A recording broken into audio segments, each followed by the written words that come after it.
My name is Lee McCullough, and I am an associate clinical professor at Harvard Medical School, and I'm also the director of a psychiatric research institute in Vikersund, Norway, called Modenbad Psychiatric Center. And so when my son was diagnosed with cancer, actually he was given 3 weeks to live after some chemotherapy and radiation because it wasn't holding back the aggressive cancer. There was no other treatment, so I began researching different alternative treatments, and I came across Dr. Young's treatment. And when I went to stay with him and put him on this program at home, I mean, we didn't follow it perfectly, and we didn't know a lot of what I know now, but we did a moderate level program. In 3 weeks, his metastases were gone, and in another 3 weeks, the tumor was gone. The tumor disappeared by the end of February of this year, and he still is cancer-free. The doctors were astounded, and I, as a researcher, was very, very curious. And so I called Dr. Young, and I said, "Are you doing research on this?" And he said, "We haven't been. We've been so involved in the clinical work." But after I told him what I did, he said, "Would you help us?" And I found that very open and engaging, and I began working with him to develop a grant proposal to study this treatment, and also to develop case studies of his many successful treatments. So I was involved with this from February until June, and then something happened that I never expected. I began noticing that I was having trouble speaking and walking, and I knew this probably was linked to motor neuron disease. And when I finally got tested, I was in fact diagnosed at the University of California at San Francisco at the A.L.S. clinic with A.L.S. That is amyotrophic lateral sclerosis, or Lou Gehrig's disease. It is the degeneration of the motor neurons. It's a terrible diagnosis. There's no treatment, there's no cure, and you only get worse. You rarely see a reversal, and very rarely. The doctors I talked to said they had never seen a reversal. I then went to University of California in San Diego to another A.L.S. clinic and got an independent second diagnosis, and they said yes, it was A.L.S. My EMG, or muscular testing, showed atrophy of the muscles on the left side, atrophy of the tongue. I couldn't say a full sentence in late June without stumbling over words. I've been videoed once before here 2 weeks ago, and I stumbled a lot, but still it was a lot less than then. And you can hear me, I'm speaking fluently now. It's such a wonderful thing.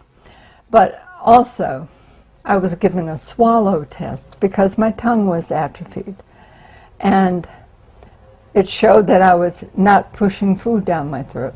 I couldn't swallow a pill, and I'm on a liquid diet, which helps it. But they wanted to put a feeding tube in me immediately. And the reason they do that is because your muscles atrophy so fast that if they wait to do it when you can't swallow at all, then it's often too late.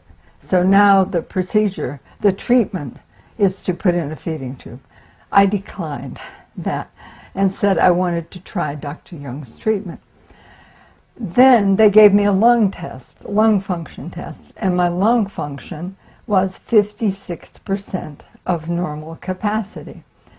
And they wanted to fit me with a breathing mask and then have a breathing tube done eventually. By the way, 56% at 50% lung capacity, you have 1 year life expectancy. So that wasn't good. But I didn't use the breathing mask or breathing tube. I didn't want that yet. And I wanted to try Dr. Young's treatment. I'm trying to think, I tried to figure out, how did I get sick? I was doing the program moderately, but I had tremendous emotional stress. Being with my son every day and not knowing if he was going to live or die. We didn't know where he started on his pH. He got it up to 6.5. And as a mother, I wanted him at 8 or above. And he didn't want his mother telling him to eat green vegetables. He was dying. He was in pain, in horrible pain. So I could only push so much, and I had to hold back a lot. And that was tremendous emotional stress on me.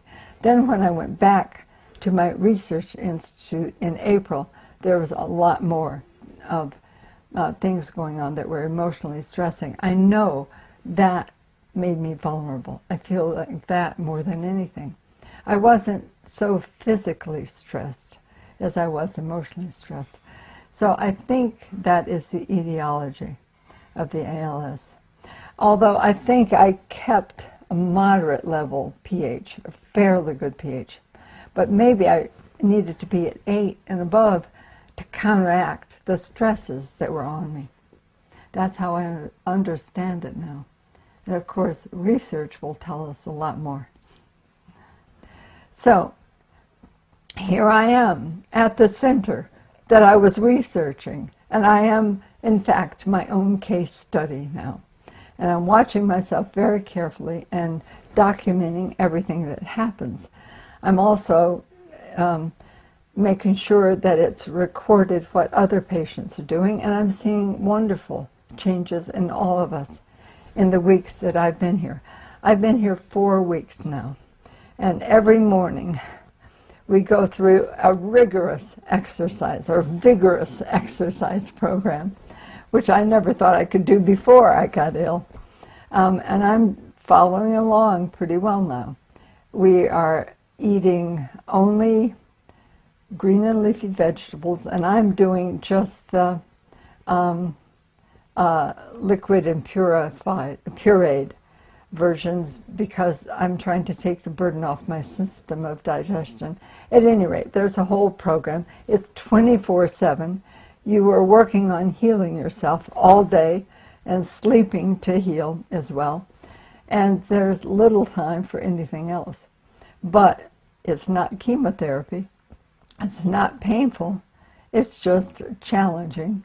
And I'm very blessed to be here. Because if I wasn't here, I'd have tubes coming in and out of me. And by now, I'd be in a wheelchair. But instead, what the hypothesis is that I want to see tested and thoroughly tested is that in my case, I have motor neuron death. So the hypothesis is if I alkalinize my system, then that will stop the motor neuron death. And when I arrived, it was high. I could feel it in the fasciculations, they call them. They're twitches or flinches in your muscles. It's the motor neurons dying. It went from high, which was wild. It was, my body was just going, twitching all the time, to medium, and now a month here, very low. I feel a little bit. It's very reassuring. I want it to stop entirely, but it may take several months of alkalinizing my system to stop it. That's the hypothesis that I'm hoping to see proven. And the other thing we're doing at the same time, which I think is extremely important for ALS people, but everyone, is that there's an intensive program of exercise.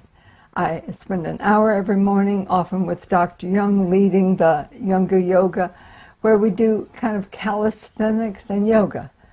And I feel like that is the most important part of my healing, because I have to build the motor neurons that are dying. I have to replace the motor neurons. I walk up and down the hills probably a mile every day. So there's one half of stopping the motor neuron death, stopping it and building new motor neurons. That's how I'm thinking about it. Research may tell us that other things are happening, but I want to see it studied because I am far better today than I was when I came.